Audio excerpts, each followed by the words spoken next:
I was confused and a little disappointed when Elizabeth suddenly left the shower.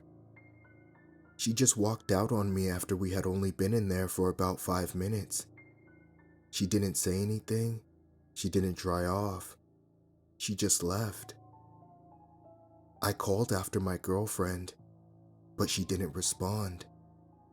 She just opened the bathroom door and walked out, water dripping onto the carpet. I decided not to go after her. I just continued on with my shower. After roughly 5 minutes, I was done, but Elizabeth still hadn't come back. I dried off and got dressed. Still, no sign of my girlfriend. I thought her actions were a bit weird, since Elizabeth was always so open with me. She had never done anything like this before. I decided that the best course of action was to go out and check on her and make sure she was okay.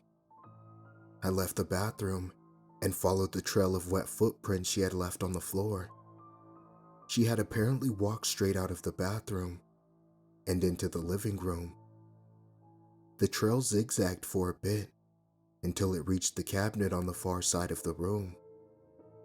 Where the footprints ended was a massive damp blob. It looked as if she had just sat down on the floor and then vanished into thin air. Confused, I looked around on the floor to see any indication of where she had gone. It was a very odd sight. My girlfriend seemed to have completely disappeared. Finally, after puzzling for a while, I saw a few drops under the cabinet itself, as if she carefully climbed under it without touching the floor. Slowly, I bent down and looked under the cabinet, and what I saw was a terrifying sight, one that I'll never be able to forget. Elizabeth's naked body was shoved between the cabinet and the wall. Her face was pointing in my direction, and I could see that her eyes and mouth were wide open, as if she was trying to scream, but no sound was coming out. She was still dripping with water. I frantically stood up and pulled the cabinet back from the wall, and her body fell onto the carpet. And that's when I knew for sure that she was dead. There were bloody gouges all over her back and head. The gouges didn't look like they were made by a human. They definitely weren't made with a knife or any other weapon. The cuts looked like they were made with claws. Terrified, I backed up and looked for my phone. I couldn't see it anywhere. I began desperately turning the living room upside down looking for it. My girlfriend was dead. No doubt about that. But I wasn't thinking straight, and I thought I could call an ambulance for help. The phone, however, was nowhere in sight. After I had been searching for a few minutes, I heard a noise come from the guest room. I stopped cold in my tracks. I heard it again. It sounded like something was being dragged across the floor. I carefully made my way toward the door to the guest room. I decided to peek around the frame and check what was inside. What I saw inside terrified me to my very core. There was something in the room. What it was is impossible to describe. All I know is that it wasn't human. Its back was turned to me, but I could tell that it wasn't human. It was breathing, but beyond that, it's as if the sight was too much for my human brain. I can't remember what I saw, yet I know exactly what it looked like, down to the smallest detail. Maybe I sound insane. Maybe I am insane. I just don't know anymore. As soon as I saw it, my heart seemingly stopped, as my mind felt like it was melting. I just stood in place, watching the thing pulse. After what felt like hours, I was finally able to snap out of my trance. when the creature, whatever it was, started moving again.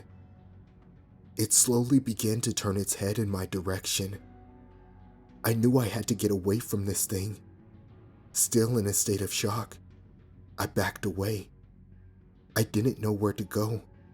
The guest room is parallel to our front door, and we live on the 6th floor of our apartment complex, so I can't escape through a window. The only place I could think to go was back to the bathroom. I booked it back to my bedroom and then to the bathroom. I ran faster than I ever have, fueled by pure adrenaline.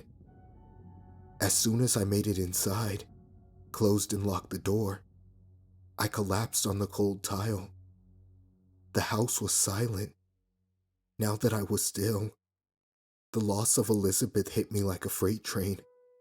We had been together for almost 3 years by now. We had seen and done so much together. Tears welled up in my eyes. Then, I remembered the creature in my house. I was trapped in my own home. I didn't know what to do. I was in complete despair. After about 10 minutes, I started hearing the dragging sounds again. I would hear a few of the noises consecutively.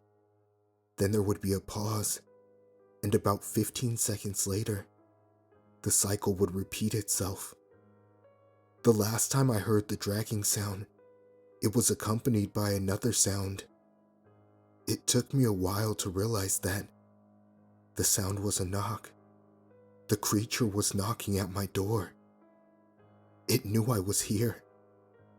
I slowly backed away into the corner of the bathroom counter. I grabbed a razor and held it in front of me as a weapon, though I knew it wouldn't do much good. After an agonizing minute or so of silence, the creature spoke to me. My blood ran cold when I realized that it was using Elizabeth's voice. "Jason, why'd you lock the door?" the monster asked. "I just went out to check and see if I left the oven on." As crazy as it sounds, I almost stood up and opened the door. I really wanted the voice to truly be Elizabeth's.